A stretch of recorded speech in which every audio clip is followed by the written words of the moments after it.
Dragon Ball time! Hello, welcome to another figure review. Today we're going to have a look at the S.H.Figuarts Dragon Ball Z Raditz figure. Finally, long overdue, we're getting Goku's little brother, or is his big brother? No, I think he's older than Goku. Yeah, definitely. But finally, we're getting one of the most iconic, the first villain of Dragon Ball Z. Let that sink in, and we're only getting him now as a figure. Yes, I'm happy to get him finally. And by the way, I got this one locally at the Fancy Box, if you guys are wondering. You know, guys are always asking me where I buy my figures. Sometimes I'm Miami, sometimes here, sometimes there, this time locally. So let's get into the review already. But before I do, let's not forget this channel is nothing without your support. How can you support me? Well, subscription. Leave it down there, it is free. First thing, take him out of the packaging. I always forget how big he actually is. He's a lot taller and a lot more buff than Goku in general. So let's have a look at the size. He stands at about 17.5 centimeters to the top of his hair, 6.9 inches to the top. For his size comparisons, here's Jolter, S.H.Figuarts, Bardock and Goku, Nendoroid, Sonic the Hedgehog. Look, they have the same hair. I had to make this joke, I'm sorry. And Darkseid. So yeah, this guy is definitely huge, larger than life. Something else. Have a look at the face sculpt. He does have that little bit more derpy early Dragon Ball Z look. What I mean by that is like their eyes were always very close, the dots in their eyes, and he also has the rounded eyes. Now I make fun of it.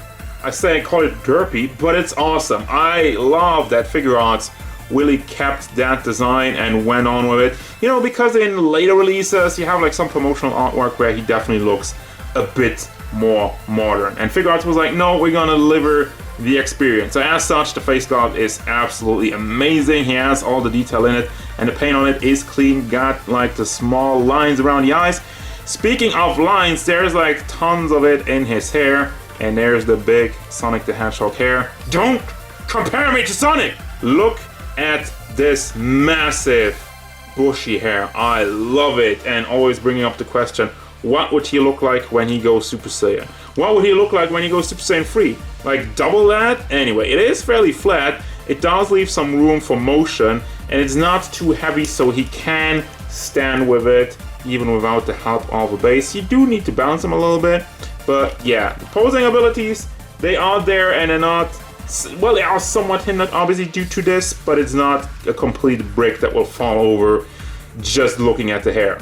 As for the rest of the body, it's big, it's huge and muscular. Not only the size, but look at all the lines in his arms, forearms, biceps, and it's pretty insane and really impressive. Really a lot of work went into the mold, and I appreciate it. However, there's some issues. First of all, I look at the shoulder pads. Why is this piece brown? You have this hinge over there, so they just let it be brown instead of making the hinge either white. Well, if it would have been white, it would have gone on over into the shoulder pads, but you could have just, I don't know, painted it? No, just straight up brown. The entire armor, especially the darker parts, well, the black parts, are very shiny, as you can tell with the ring light radiating off of it, and the rest of it is more of in a matte finish. Well, the brown is also a bit shiny, but especially I'm talking about his little gloves and the boots, also with the brown around it. Also the legs, like, wow, look at all of this going on. Does he have a butt? It's Pantsu time, a little bit early. He has a double butt actually. There is the actual butt, and then there's like the motion in there. So that's creating two butts, and I don't know what else to tell you about that. That's two butts, guys. We have two butts on a Saiyan. Now back to the figure real quick. There's some more issues with this going on, unfortunately. Now the mold is absolutely fantastic, but I feel like the biggest issue I have is the paint job.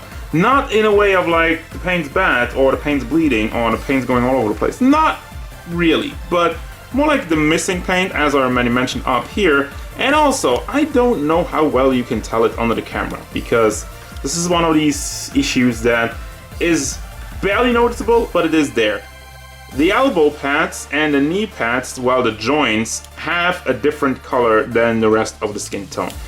If you look at it, it's a bit more pink than the rest of it, and that's just why, especially with this being an exclusive and being a little bit more expensive. Also, the way it's engineered is just not good. Like, Okay, it goes up all the way, and that's fine, but why is there just this big hole? Couldn't you have molded this a little bit further? Like either the upper part or the lower part. You can pull this one out, then it leaves a bit more of a hole down there. But no matter what you do, if you go bring it up all the way, it does have a hole on both sides, and also this weird kind of elbow pad just sticking out. So I don't know, maybe he's too big for his own good. It just doesn't look great in that regard. I actually forgot to have a look at Scouter because look at the paint job in there. Like I'm saying, what is done with the paint is clean, but it feels like they've missed some parts. Now for the articulation, gonna start off at the head. It does move forward, but doesn't really move that much to the back. I feel like you have a big ball hinge, double ball hinge in there. And also, there's a big ball hinge in the hair hidden, so you can bring that up and down. And also rotate it just a tiny bit. Well, actually a lot more than I thought. Okay, if you force it, but that just kind of looks weird. Well, really does help with some battle poses though. And obviously the head does not really go all the way around because the hair gets in the way. But other than that, we would bring it all the way. So there's this weird hinge combination, which it does work though. It looks funky, but it does work, although it doesn't really tilt that much. Well, you have the neck, as you can tell, for that. That is a lot more nimble than the head itself because it's not limited by the hair. Then for your shoulders, as I already established, you have these weird kind of hinges in there, and for the shoulder itself, it is connected. You have this hinge which goes into a peg and a ball in the chest area. And then you have a nice butterfly joint. You can bring that back and forth, but also rotate the shoulder inside of that joint and also bring it up and down on the hinge so nothing hinders that. Got a bicep swivel, got a double hinged elbow, which I established. Does go all the way up, but looks ugly. And the fists rotates, but barely has any motion because they didn't really leave enough room. Let's see if I can pull it out a little bit. But it does. Oh, it was frozen. Actually, there we go. Now we go back and forth. Nice. Chest area moves back and forth. Does not really tilt side to side, so I think it's more of a hinge that's also bit on a swivel. Obviously, you have hinges for all these panels, and the lower hip part does not really rotate around. Well, it should. As you can tell, it is connected via a ball, and I can't really get this one. I guess it rotates with the torso, but not really on its own because it didn't leave any room. There's no room for it to move around because it's clashing with the armor up here. Well, moving on to the legs, moves forward, moves out to the side very nicely, and does not really move to the back because of the butt mode over there. Got a thigh swivel and a double hinged knees, which are also gappy. Yikes. As for the foot, moves forward, moves to the back, does tilt side to side, and finally you got a toe hinge. For your accessories, you have the basics. First, I'm going to start off with the crossed arm accessories, one of my favorites. This has been one of the oldest things of Figuarts, and I just love it. The first time I saw it, this is such a cool idea. It deals with the ugly elbows, but what the hell is going on with that? Is there some pain? There's some black spots on mine. Alright, great. Well, you're not going to... whatever. Well, you're not going to see it, but it's still there. Open hands, grabby booby grab hands, and blast hands. Not a lot of hands, but the essentials, the most important stuff. You have also a loose tail, just kind of pack that into the bag it is on the ball.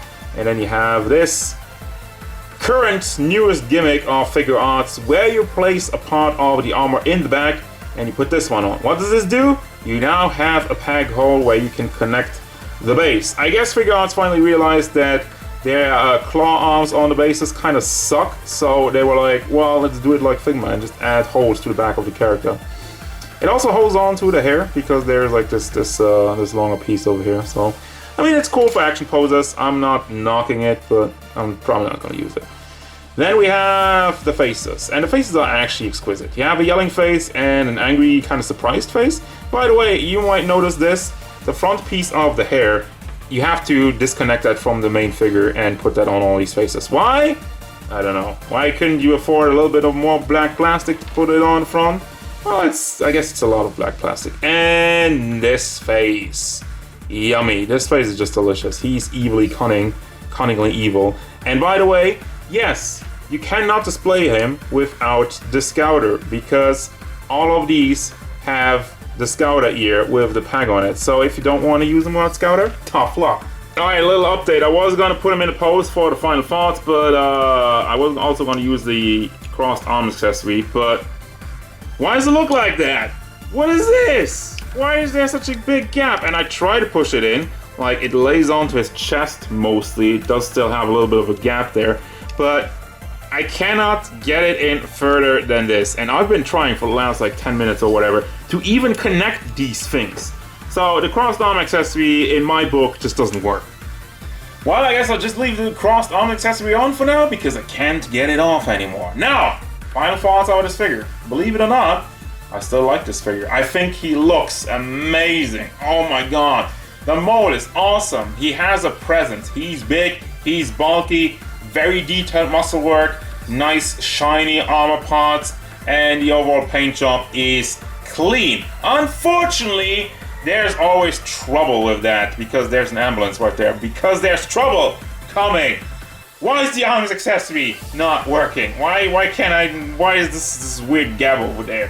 Why did they screw up some parts of the paint, especially the elbow joints and the knee joints? Why are the knee joints engineered so that you have big gaps?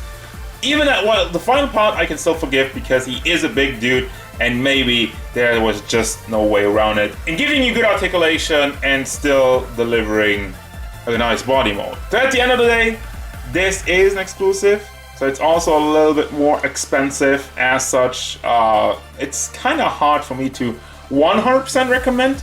But if you're a fan of Raditz, if you're a completionist of the line, this is a good figure, alright? I don't hate it, but it could be a little bit better. But still, I don't want to be too negative on it because honestly, at the end of the day, I'm still happy with how this guy came out. So that's gonna do it, guys. As usual, thank you very much for watching. Don't forget, if you enjoyed this review, hit it up with a like and subscribe to the channel so you can stay tuned for more figure reviews, card game stuff, and whatever Raditz wants. Knees and elbows that have matching colors with the rest of the body. Thank you.